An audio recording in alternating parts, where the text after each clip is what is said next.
Good afternoon and welcome back to the West Ham Network. If you are new around here, please hit that subscribe button.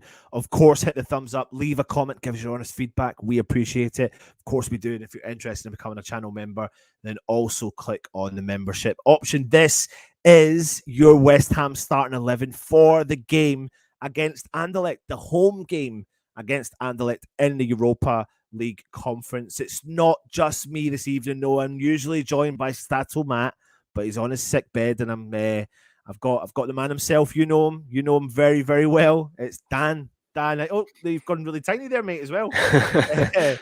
Dan. That's what it's like in real life when we meet, isn't it, mate? Valid point. And I've just realised, though, we used to call you Dan Fandango, and now it's Dan the 12th man. It's always rhyming, isn't it? Changed it, mate. Yeah, he did. So for anyone that doesn't know, Dan runs a separate channel called The 12th Man. Is that right, Dan? Yeah, it is, mate. Yeah, it's just football in general, really. A couple of the main shows on there, talking ball. A lot of it's fan-based, a bit like this, really. I like inviting fans on, talking about their clubs. So we do talking ball, we just general discussion about the club that people love, and then we do best 11s where you pick their favourite teams, and there's a bit of Premier League news and transfer news. Yeah, it's a bit of a general football channel, really. Yep. Dan is also one of the originals of the original channel, so he absolutely supports us from the start all the way to now. But if you haven't already, go and check out his channel. The knowledge the man's got on football in general is very, very good, so you're getting good content there. Also, on top of that, excuse the jumper I'm wearing, but I am in Scotland, and it is cold, and I've not got the heating on because we are in an energy crisis right now, so I am keeping myself nice and warm. But anyway, Dan, 3 out of 3 in the Europa Conference League. Good start. We've won 3 out of 3 the last couple of games as well, including the Premier League. Things are on the up for West Ham a bit? Yeah, it's nice to see, isn't it? I think it was a bit doom and gloom the first few games in the season, especially in the Premier League. I think everyone was a bit worried, but it was to be expected, mate. 9 signings. You got to integrate them into the team. Again, people on Moyes' case with that, weren't they? Why sign these players and then not start them? And then, I don't know, you look at what Paqueta and Scamacca have managed to do the last few games, looking very good, So, they look naughty, mate. They look naughty. I still think we're a little slow in transition. I do think there's still work to do, but you can see we're slowly getting there. Yeah, 100%. I think I totally agree with that. I think, and we're going to get into our starting 11. So, if you haven't already, you will have seen that we've got the show, or the show's coming out, the Your Starting 11. So click on the community tab. You've got a chance to vote for your starting 11. So myself and Dan will talk through who we think will start the game. But when you talk about Paqueta as such, when he plays for Brazil, Danny, he likes to play deeper. When he plays for Lyon, he likes to play deeper. And you can see that when you look at his heat map, he covers so much ground for West Ham throughout the whole park. But you also feel like he loves to play from a deep position, doesn't he? Yeah, I think we're missing a trick playing him further forward because he's dropping in anyway. I think he's naturally just dropping back. Yeah. I think we are missing a bit of a trick. I've been saying 4-3-3 is the formation we should go with.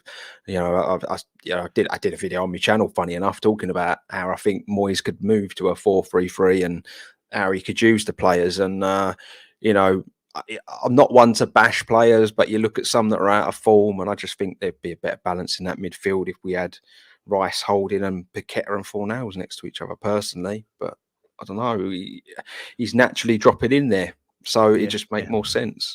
Yeah, absolutely. Well, listen, let's get started on our starting 11. And the first position up for grabs. I mean, you can predict some of these players that are going to be on this park, but there's a huge call. There is a huge call for the goalkeepers to change and switch up now. So, you're either on the Fabianski side, you're on the Areola side. I think I'm in a mix. I've seen a comment I think you and Luke were kind of having a chat about on Twitter. And I got the point about, Fabianski really, he'll be really pissed off. It's not about us judging him. It's about him and what he thinks of his performance. So he'll be pissed off at the fact that Fulham shot got across him at that height. It was like, I felt like he was doing the Matrix. He's It was Yeah. like It was almost like it took him by surprise, which was strange. Yeah. Well, to be honest, though, it kind of took. I remember watching the game against Fulham, and I thought, well, that guy's got into that position. Zuma's doing nothing wrong. Zuma's covering every angle he needs to cover. The keeper's covering every angle he needs to cover. So it's either good. I think I said at the time, I was like, the only chance he's got here is a snatch and grab. Not expecting it to go in. Not expecting it to go in. It did, obviously. Still got to read your angles a bit better than he did, though. I completely agree. Completely agree. But when it comes to the Areola and Fabianski debate, who do you fancy? But who do you fancy for the game? But who do you fancy in general? So I think for this, Areola's got to continue. I think he's the European goalkeeper. That's been made clear. But I do think it's time. I do think he deserves a chance. We've seen some very good saves out of him already this season. But no, I think he deserves his chance, mate. I think that Fab, we've noticed over the last kind of season and the beginning of this season that his agility has gone a little. You can always see it in keepers when they start dropping to one knee when shots are going high. Then you know that the agility's kind of going, and it's his last year, and this is the last year of his deal as well. So you would hope that transition for the keeper would be happening soon. But I see someone, I can't remember who it was. Someone said to me recently that they don't really see too much difference in Areola and Fabianski, other than that Areola's a few years younger.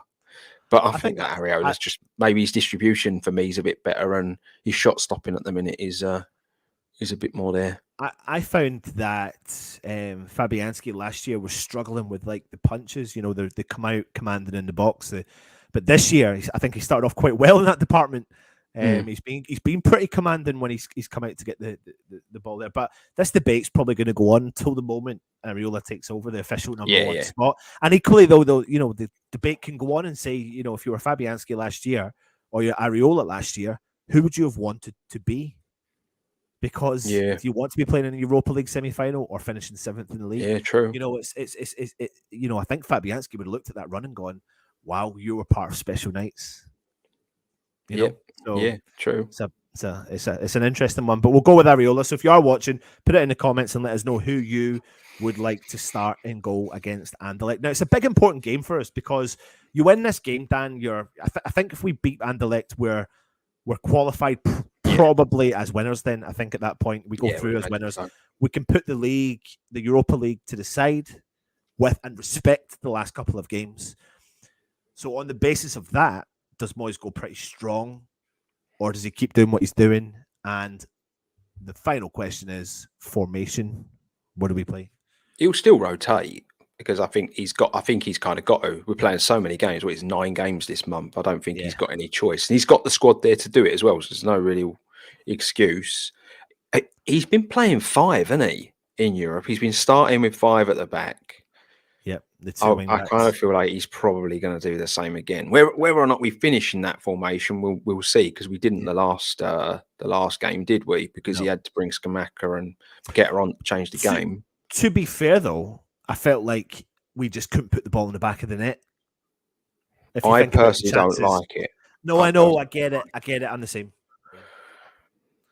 Right, because it's supposed to be more defensive, but yet we still, there's bits of our team that open like the Red Sea for some reason under that formation. So, it's a strange one.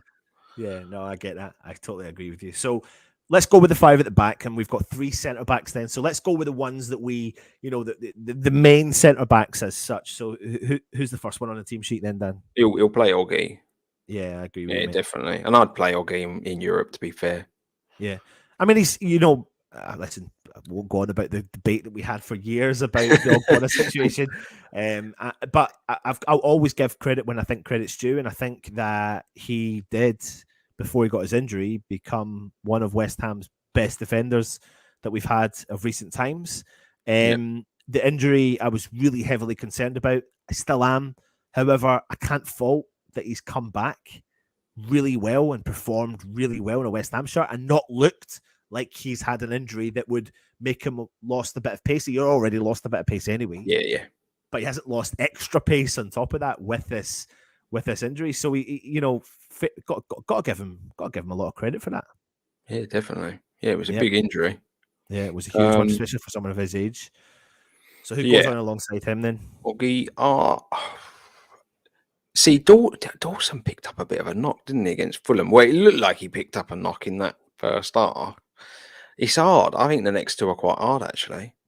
Well, the thing is with Dawson is that he's just no holds barred. It's a little bit like he picked up that knock, he sat down, you thought, oh God, here we go. Yeah. He got back up and he carried on. I've been listening to a few podcasts recently, in particular the Fozcast, and they talk a lot about Dawson and the way they describe him as a player. And they say when you step up against him, he's a horrible player to play against. Yeah. He's an absolutely, I think it's the one he does with Jared Bowen, actually. Jared Bowen said when he came to the club, he thought Dawson hated him. He thought Dawson actually hated him. If you haven't watched it, you go and check it out. It's a really good podcast. Yeah, because Foster played with him at West Brom, didn't he? Yeah. And they were trying to work out if he's had a lot of how many relegations he's had in comparison to Ben Foster, but I think Ben Foster wins. But the point of the matter was that he's so well thought of at every club he goes to. He's a proper model professional. You know, I remember being at the Man United game last year and I was sitting with my friends and they were like, who's that guy, man? He looks a little bit overweight. And I was like, no. That's Craig Dawson. He's not overweight. He's just Craig Dawson. He's just your old school centre-half that takes no nonsense and gets himself involved and puts his body in the line, hasn't he? No surprise to see us, winning games with him at the back again. It's unbelievable, really, isn't it? That's all it took. Yeah. But, I don't know. I feel like maybe Dawson might play ahead of Zuma. Yeah, I agree with you, mate. I think he will. I would play Dawson. If he's fit, I would be playing Dawson, I just think. Yeah. I mean, like you said, mate, it's no coincidence that West Ham are now winning games with Dawson being entered back into the back line for West Ham. And, when you've got these two players who aren't blessed with a huge amount of pace, you're going to need pace alongside them. We've got players with plenty of pace, but you've got also no nonsense defending here as well. And I think you're right, mate. I think, if we can get the job done with the right team, we've got so much flexibility in the last two games. A lot more flexibility to use as well. Yeah. Let's get on to the final centre-half then. I would play Keira. Yeah, really? Yeah. If we're going with a 5, I think he'll play Keira there. Right. Okay. I know he's been playing right back. Yeah. But I think for this game he'll play him there because we've got, we'll obviously get to the right backs in a minute, but I feel like there's players there that need a bit of game time. Okay. I'm intrigued about this one because obviously I think last time out Ben Johnson played in this role. Yeah. It's weird to me, man. It's weird to me. I just think Keira is a better player there than. Yeah. No, I agree with you. I think he is. The way I look at the game, right? Obviously, we kind of said it at the beginning. One more win, that job done. If he wants for the next two games with respect, he can play the kids, and it won't matter. I think one more win. So I think he is gonna, as much as he's gonna rotate, I still think there's gonna be key areas in that football pitch where he's gonna go. I'm gonna put, this player in. Yeah. But because we need the result. You get the win. Even if you just win 1-0, he's done on it, group stage, and you worry about it next year. Yeah. And I suppose the other thing about that is the fact that he's Keira playing in that role is, I mean, he's been a fantastic signing for West Ham, hasn't he? Really? Yeah. Yeah.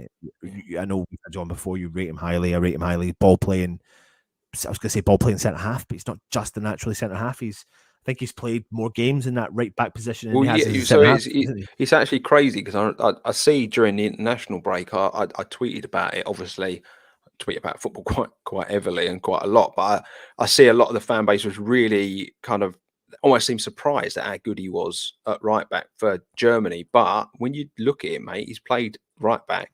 There's only two occasions under Flick for Germany that he's played centre back. He played right back for him there. And I think he's made more appearances at right back in his career as well. So he is a good player. You know what? We've looked so much better there in the league since he's been playing there, to be fair. Yeah, 100%. Well, if you are watching already, we've gone with this back four. What do you think? Well, sorry, the back four, including Areola. Keira in at the third centre-back alongside Dawson and Ogbonna. What would you do? You've got Zuma, you've got Johnson, you've got all other players that you can pick and choose from. So let us know your thoughts in the comments. as well as we move on to the wing backs. Dan, let's move on to the right-hand side. Now, you've got different options here. But last week, he committed to Vladimir Safal. Now, for me, before the game took place, I thought it was vital that Safal was going to get some game time. Not just game time, but actually have a good game, because he had such a bad game. And I don't like calling players out individually against Everton. That also led to Jared Bowen having a bad game because he had to come and cover his ass all the time. Yeah. And I felt like Safal had a much better game last week. And I think you want all of your players performing at the highest level, challenging whatever's in front of them. But then you've got Ben Johnson kicking around the team as well. Yeah. So what do you do, Dan? See, I would be giving Jono a bit of game time because he's coming back from that injury. And before he got injured, he looked pretty good, didn't he? And then, and I do think he's pushing. I think he's pushing Sufal now, personally. I know Kayra's been playing right back. And, it's interesting because Sufal's in the last year of his deal. And with Kayra now coming in and he's playing quite well at right back, and you've got Johnson there, and then you've got a Gerd to come back. There's going to be some... And Ashby kicking about. Yeah, there's going to be some interesting decisions to make next summer, aren't there, to be fair? Especially as Sufal, since his injury, he had an unbelievable first season, and he got injured last year and never really been the same player. But I just think Jono needs the game time, so that's why I would throw him in there personally. Yeah, put in your comments, let us know, Jono or Safal or Kira, what would you want to do at the wing back position on the right hand side, as myself and Dan go and discuss the left wing back position. I think this one probably could be a bit of a no brainer then, isn't it, Dan? Really, I think it is. Yeah, I think it is, mate. It's got to be Emerson, isn't it?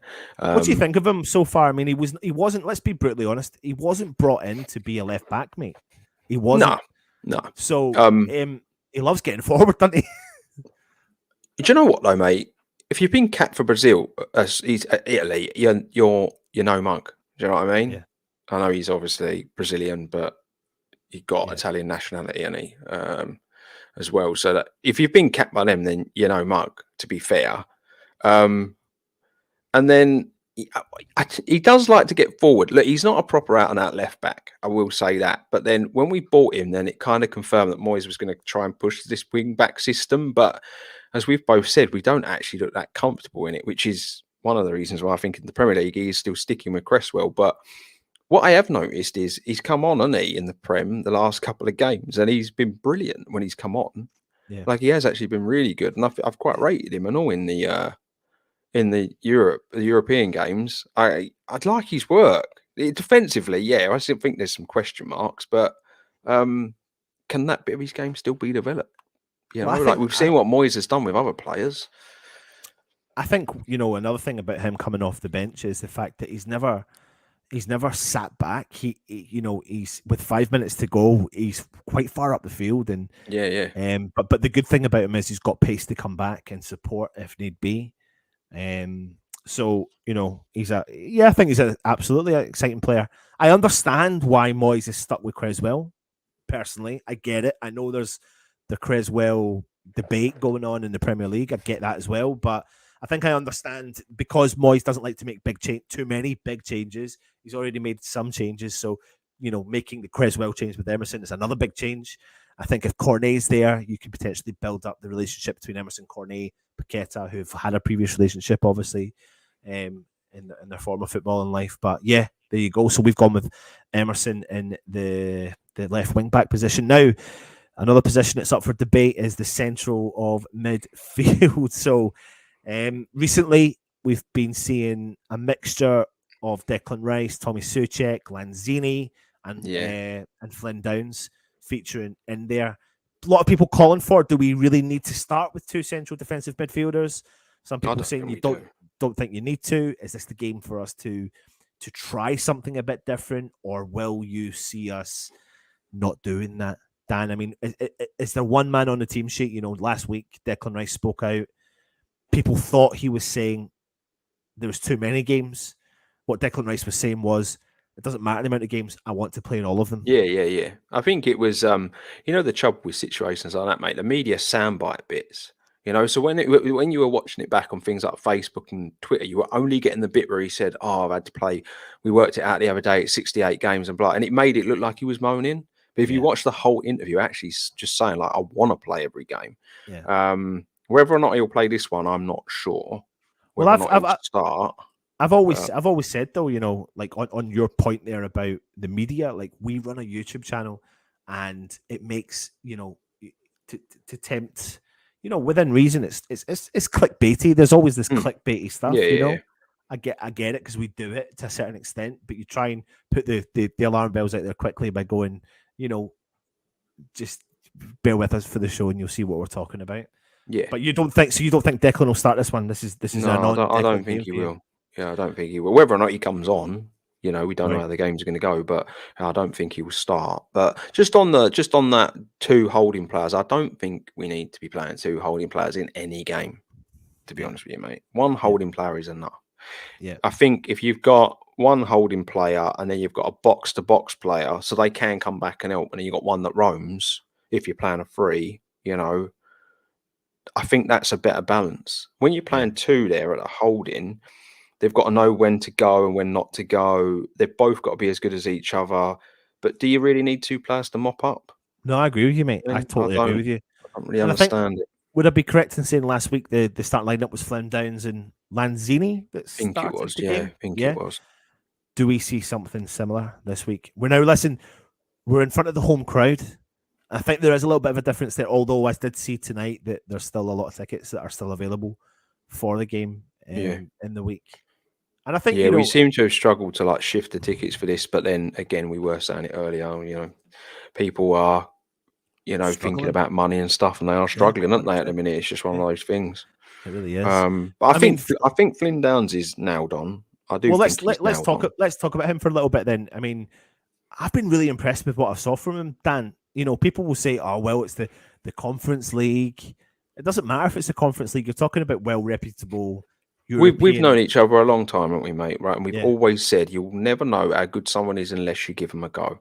Do you know what I mean? And we've always had this, you know, the new name in the academy. Oh, this one looks good. This one looks good. But until you're really going to give them a go in the Premier League, you're never going to know. I think Flynn Downs in the appearances that he's made has been man of the match on both occasions. When I've watched him, for me, I think he's been that good.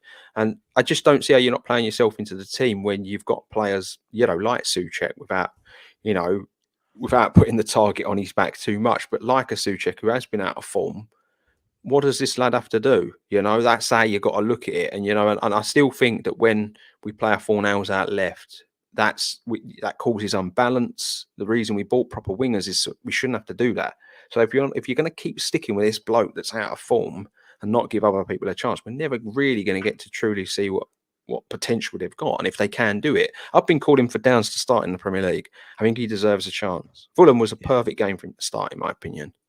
Yeah, but I think you know when we were calling for Downs to start, Souček popped up and gave us a good performance against Wolves, and that was probably what Moyes was looking at that point. I made the point earlier on when I spoke to Russ on the show earlier this week that the nod of Downs coming on, albeit for a few minutes at the end of the game in the Premier League, has given me the mindset that maybe we may at some point see a transition to using Downs, because I actually think that when you listen to what Moyes says about Downs from the moment he's came into the club to now, he's given us something to think about. That's the lasting kind of comment to think He's just more mobile, and he seems a lot more comfortable on the ball. And well, no, he's far more comfortable on the ball. Like there wasn't. I'm not gonna sit here and say that Souček was terrible against Fulham, because I don't think he was, but I don't think he was great either. You know, and again, he's another one who slows that transition down because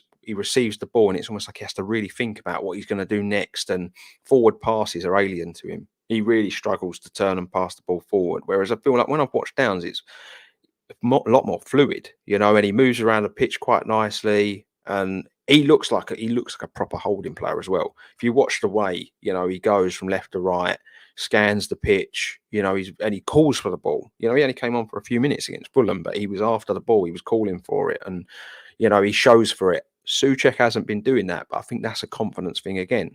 You know, so that's I think you've got to start giving players a chance. You know, I've talked to other people about Europe, and a lot of people are saying, you know, one of my friends in particular said we've got our European team, we've got our Premier League team. I don't like that. I think Europe should be used as a catalyst to play your way into that Premier League team. If you're playing well enough in this team and you're doing a job in Europe, I think that should be, you know, give you the nod, especially if you're one of the standouts that, and you know, I'm Flynn Downs has been for me. Yeah, I think, mate. you know, if you're not going to get a start in the Prem off the back of good performances in Europe, then, you know, you'd have to start asking questions and, you know, asking what's the point?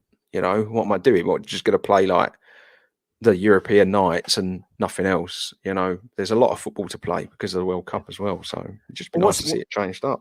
What's interesting about that the situation with Flynn Downs is the fact that he actually looks a little bit similar to the early days of Declan Rice. I find he's quite a good mixed bag of him and the Mark Noble-esque player. You know, you're right, mate. He holds the ball so much better than Tommy Souček does, but that's not one of Tommy Souček's strengths. It never has been. No, it's not. It's breaking up the players and trying to. I was going to say distributing the ball, but it used to be a reasonable strength of his, but it seems to have gone. But that's why it's so painful to watch Souček when he's expected to play as a deep line midfielder, because that's not his job.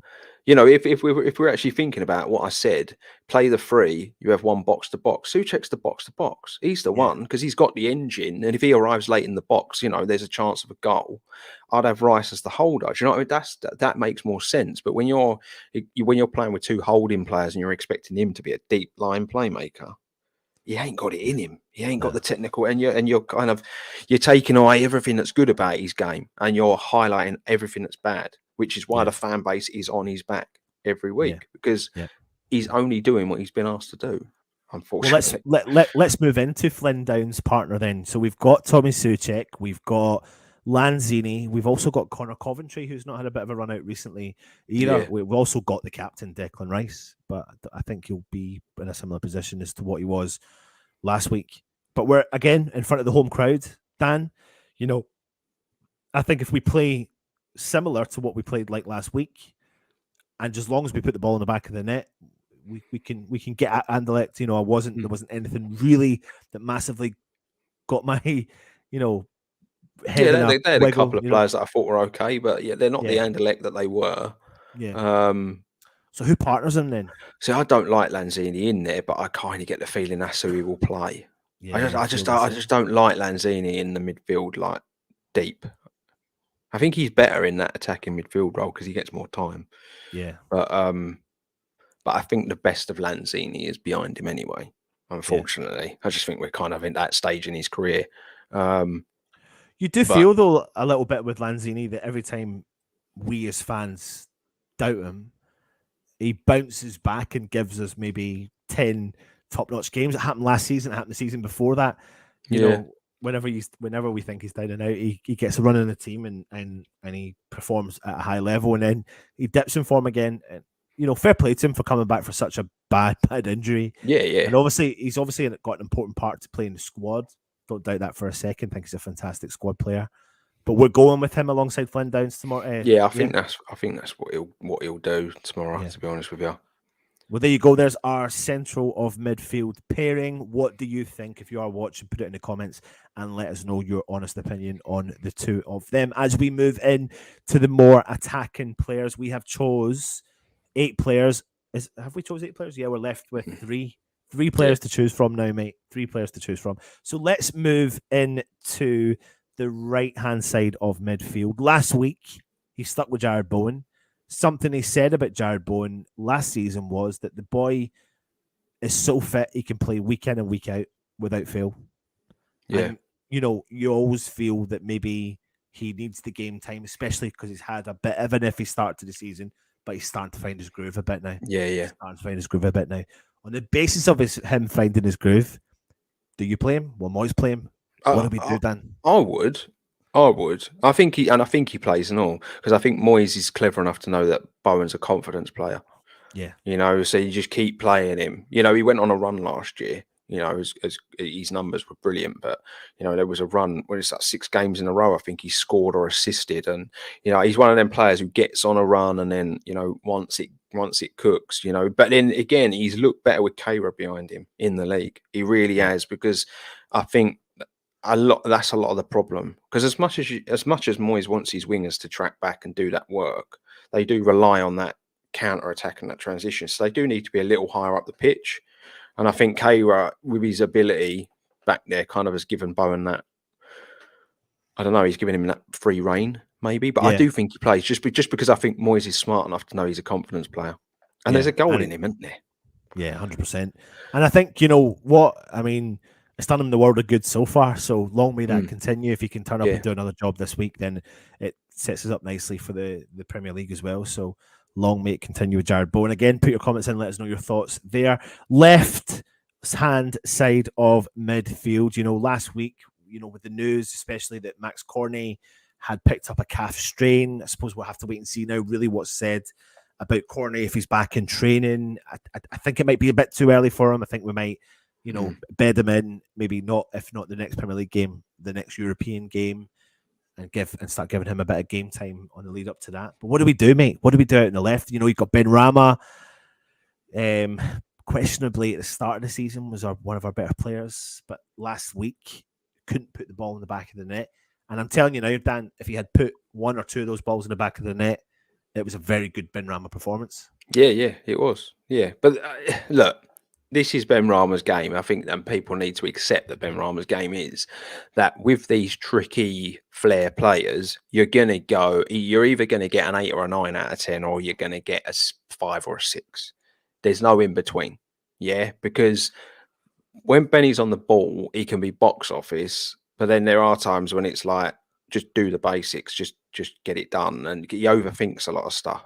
You know, I think his time at Brentford, he was given far more free rein to just be him. Moyes isn't like that. Moyes is such a system player, and he's very particular about what he wants his players to do. And, you know, and I think maybe the reins need taking off a little bit, really, for Ben Rama to express himself. I do think he overthinks because he worries about what he should be doing, the next step. Moyes won't want me to do this. I don't know, but he's one of them, mate. He's either a 4, 5, 6 out of 10, or he's 8 or 9 out of 10, and he's a weird one. But yeah, I thought he had a good game last week, to be honest with you. A lot of people are really surprised he ain't in the team. He weren't in the team, you know, against Fulham and stuff like that as well. And yeah, he had a good start, but then, you know, last year he had a good start and then really tailed off, didn't he? Yeah.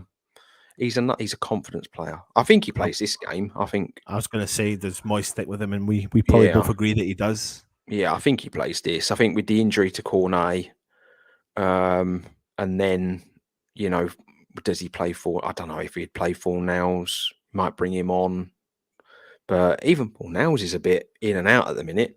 So I think he's. I think you know what Fornals has taught me is that we've got an all-rounder here again. You know, Moyes has brought some players in and just, or obviously he didn't bring Fornals in, but he's just changed the way that these players are. They're not he's a creative. He was brought in to be our creative midfielder, and he's ended up being a pit bull terrier in the middle of the park, mate. Gets stuck in. I personally don't like Fornals out there on the left. Yeah, because he slows us down, and that's not his fault. He's a right-footed player. But whenever he's out there, he'll receive. And if a defender's too close, he won't go past. And if he's got time, he cuts back. But that gives the defender time. Yeah. I don't actually like him out there. I would rather him in the middle. I've been saying this for weeks.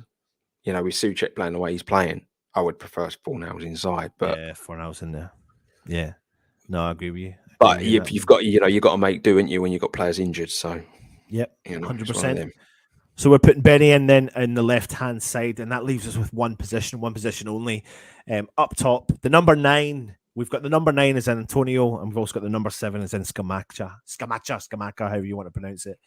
We've got a player in our hands here. We've got a player in our hands that's also getting the best out of, you could say, the other player in Antonio as well. You know, I feel like we found the groove with the two of them. I feel like the groove is that one starts, the other one comes off as impact. Well, you see what happened at Fulham. I kind of feel like that's the perfect strategy to go with our two strikers. Scamacca, I think, is surprising a few people. You know, I watch a little bit of Serie A. I was kind of aware of the player, maybe not as much as some people, but I was aware of him. I was aware of what a good player he is and big prospect. You know, they didn't want him to come to the Prem because they like to keep the Italian players out there because he's heavily involved in the national team. But that was his dream. That's what he wanted. And I think he's proving how bloody good he is. He's got a bit of everything about him. And then imagine playing against a 6'5" striker who can hold the ball up, flick it on, good with both feet, very good in the air. Imagine dealing with that for 75, 80 minutes and then Antonio. And then getting Antonio. That's what me and my dad were saying, mate. We were saying it's like. And look what Antonio did to Fulham when he came on. Yes. Bullied them. Because they're knackered. They've just had to deal with the Italian striker who was very good against Fulham, and I think that's the perfect way to do it. But I think for Europe, obviously, it's the other way around. It's different, isn't it? I think what excites me about the likes of Scamacca first and foremost is that he's always on the front foot.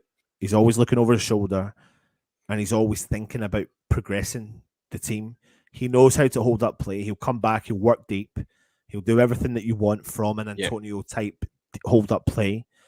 He's clever at keeping hold of the ball in tight spaces. Yeah. And then distributing that ball.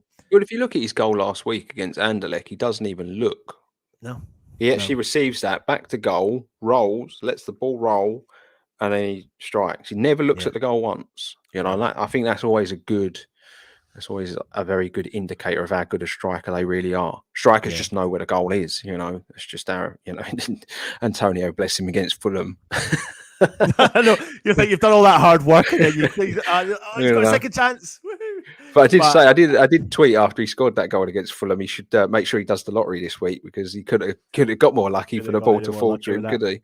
But I think the benefit is, like you said, mate. Antonio called for it himself last year. I want a bit of support, and like you said, he offers us a whole new dynamic. And I'm trying to actually look through the Premier League and look at what options the teams have got in terms of forwards, and we're quite unique in terms of what we've got in terms of two players.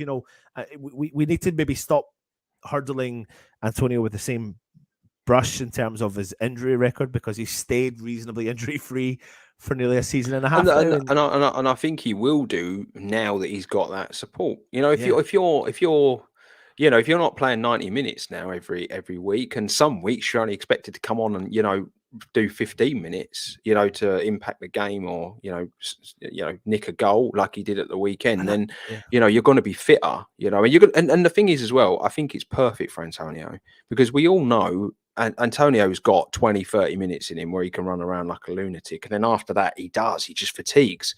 It's just the way he is.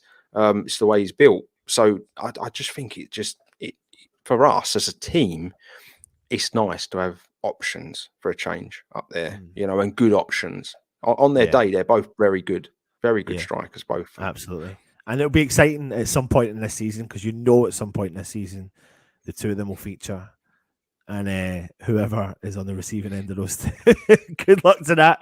But there you go. It'll be semi-final second leg, mate. We'll need a goal or something, and they'll both be up there and doing their job and causing defenses lots of problems. But there you go. There's our starting 11. There's our predicted 11 against Anderlecht in the Europa Conference League. We've gone with Areola retaining his position in the Europa Conference League team. We've gone for Dawson to, keep that central defense position a solid back brick line, and he does the job. He's very good at doing it. Ogbonna alongside him is there. He's come back from his injury and he's done well. Kira keeping his position, or not really keeping his position, but he's slotted in there in a back three of a five, and he can switch out onto the right hand side if need be. Ben Johnson playing again in Europe, coming out on the wing back on the right hand side. Emerson out on the left wing back role. We've gone for the same as last week: Flynn Downs and Lanzini. I think it's fair that Flynn Downs gets his chance again. It'll be good to see him, especially in front of the home crowd, and see what he's capable of doing. Fingers crossed the fans get behind him, which they will. And hopefully we get to see a good performance from Lanzini. I think it's good that he gets a run out. It's not probably what we would choose, but he's going to get a run out, and it'd be good for him to get a good performance under his belt.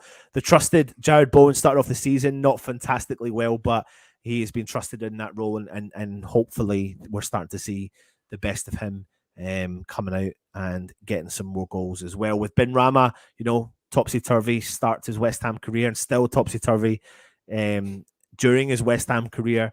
I think, confidence players, you said, Dan, but we've maintained him out on the left-hand side with Antonio leading the line as the number 9. So with that starting 11, Dan, the last question is, what's your predictions for the game? It's 2-0.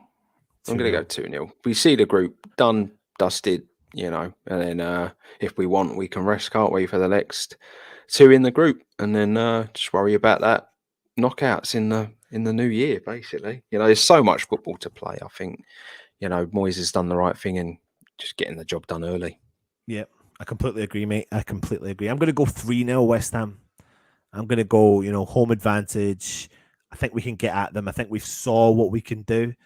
I don't think Benny will have any doubts that he's going to want to put that ball in the back of the net to get rid of that two on the back of him. He'll have more determination to put the ball in the back of the net, and at least fair play to him as well that he made at least 3 or 4 of his attempts last week go on target rather than be off target as well. So long may that continue. But anyway, put your predictions in. If you are watching, put it in the comments once the video is done and let us know your thoughts on that as well. We've got loads of stuff coming your way, so keep an eye on the channel. Thanks to Dan from the 12th Man. Like I said, it is a YouTube channel. Go across and check out the 12th Man.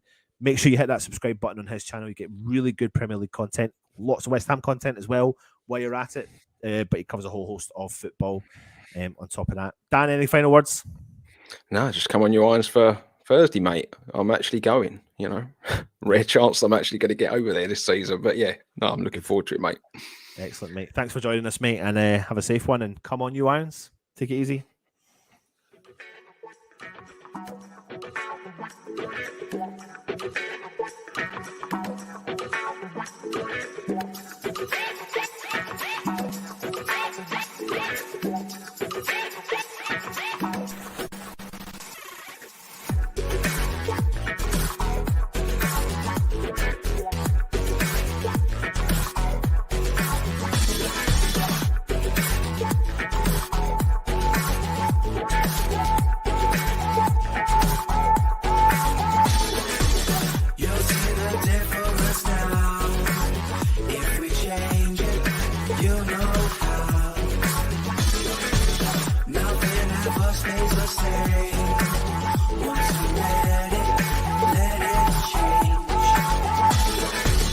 It's like a family tree, part of you and part of